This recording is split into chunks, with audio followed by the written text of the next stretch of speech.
Welcome to this explainer, where we take complex financial concepts and break them down into totally clear visual takeaways. Okay, so think about this for a second. You probably know someone who is making way more money than you, and you have absolutely no idea how they're doing it, right?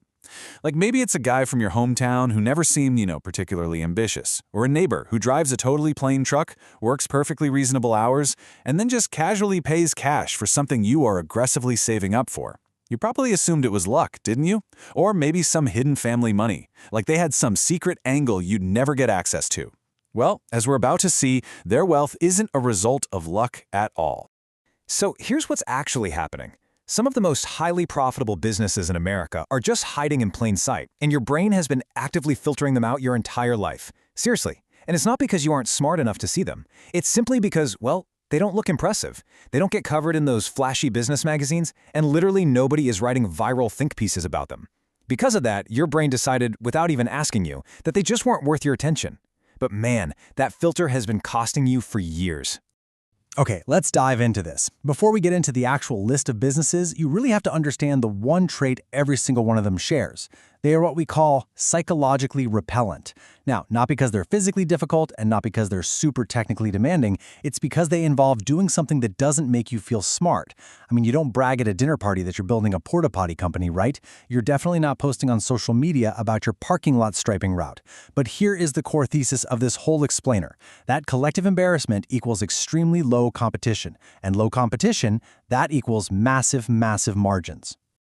Let's kick things off with Chapter 1, Invisible Infrastructure.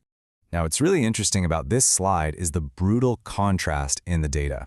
When we talk about invisible infrastructure, we're talking about heavy-hitting physical assets that solve really unsexy problems. These are problems regular people simply cannot fix at home, which means they are forced to pay someone else to handle them, month after month, year after year. Look at the culturally celebrated restaurant industry compared to the incredibly boring laundromat. Restaurants fail at a rate of nearly 60% in year one alone. But laundromats, the failure rate is under 5%. There are about 30,000 laundromats in America right now, and an average one generates between $300,000 and $1 million in annual revenue, with profit margins sitting pretty between 20 and 35%. And with modern remote monitoring and card-only payments, it takes just a few hours a week to manage the whole shebang. You aren't selling a product, you're selling access to infrastructure. And that is exactly why laundromat owners quietly keep their mouths shut.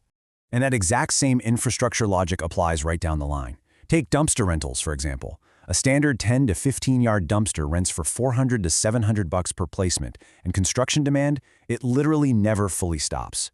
Or consider RV and boat storage. Think about it. There are over 11.4 million registered RVs in the US, and a lot of them simply cannot be parked at home because of strict HOA rules. So for providing literally just a gated gravel lot with a security camera, operators are pulling in $80,000 to $200,000 a year. Honestly, it's wild. And if you want to get super niche, specialty storage for things like high-end wine or sensitive legal documents can generate $300 to $500 per square foot annually. It is massive, recurring cash flow with barely any daily management. Moving right along, let's look at Chapter 2, Microservice Gold Mines. So the crucial point is, if heavy physical infrastructure isn't really your thing, these microservices operate entirely in the background. They are route-based, hyper-niche physical services where you can achieve massive financial scale through complete and total invisibility. Take this staggering number, $5.7 billion.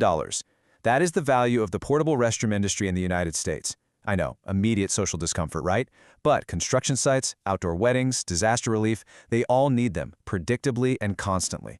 With just 20 units on steady monthly contracts, you're generating $2,000 to $10,000 per month in recurring revenue. And that's before you even touch lucrative weekend event work. The demand is practically recession-proof. And let's immediately follow that up with an even bigger number, $14 billion. That is the size of the U.S. auto detailing industry.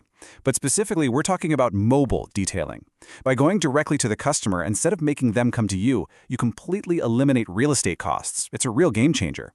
A mobile detailer with just 40 recurring monthly clients, say busy professionals who want their car cleaned on a set schedule, is generating $6,000 to $16,000 per month in highly predictable income.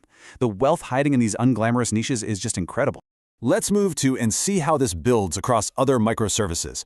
Whether it's 20 vending machines pulling in $10,000 a month, privately owned ATMs collecting surcharge fees, or parking lot striping, where there is virtually zero national competition.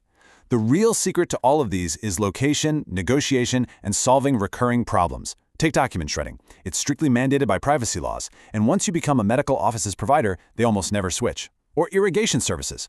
The customer retention there is so extraordinary that homeowners just call the exact same technician every single spring and fall for the rest of their lives. Your customers aren't comparison shopping. They just want the problem handled reliably. Case closed. All right, let's pivot to Chapter 3, Zero Overhead Hustles. Now, I know what some of you are probably thinking. You're saying, okay, this is great, but dumpsters and ATMs require upfront cash. But you do not need $50,000 or $100,000 to start building serious wealth. You just need a willingness to do the unglamorous work. And this brilliantly illustrates that point. The average physician's practice loses 30 to 40% of their potential revenue to billing errors, claim denials, and missed follow-ups. That is a massive chunk of missing money. Independent remote medical billers step right into this gap, recover that revenue, and keep a 5 to 10% fee. Working from home with just 3 to 5 small practices, an independent biller can easily earn $80,000 to $150,000 a year, with near zero startup costs. It's brilliant. And honestly, the options for fast startups under $2,000 are vast. You could become a mobile notary and loan signing agent, taking home $300 to $1,200 a day. And get this, you can be generating that income within 60 days of deciding to start. Or what about mobile window and screen repair? That has a solo potential of $120,000 to $250,000 a year as America's housing stock continues to age. And then there's headstone cleaning and restoration. Individual families and whole cemeteries constantly need this done, and in most markets there are literally 0 to 2 providers. Why? Because of a collective fear of working in cemeteries. I mean, that completely irrational fear leaves the market absolutely wide open for anyone willing to step in and do a 90-minute soft wash for $300. Which brings us to Chapter 4, the unsexy advantage. Look, every single person currently running one of the businesses we just looked at was living in the exact same economy as you. They had access to the exact same information on their phones, but they made a fundamentally different choice about what to do with their attention. The only difference is they stopped waiting for the opportunity that felt impressive enough to talk about and started paying serious attention to the ones nobody else was touching. This is the ultimate thesis here. The deciding factor for actual wealth isn't having millions in seed capital, it isn't having elite connections, and it certainly isn't being a generational genius. The secret is simply trading social prestige, letting go of that need to look impressive to your peers in exchange for actual, predictable cash flow. So I'll leave you with this provocative final thought. Which boring business are you actually willing to start? Like, are you willing to look a little boring for a year in exchange for looking incredibly wealthy for a decade? The doors to these industries have been wide open this entire time, quietly generating millions for the people willing to walk through them. It's time to stop ignoring the unglamorous and start looking at the world like an operator. Thanks so much for joining me on this explainer, and I highly encourage you to go take a closer look at the hidden opportunities sitting right in your own neighborhood.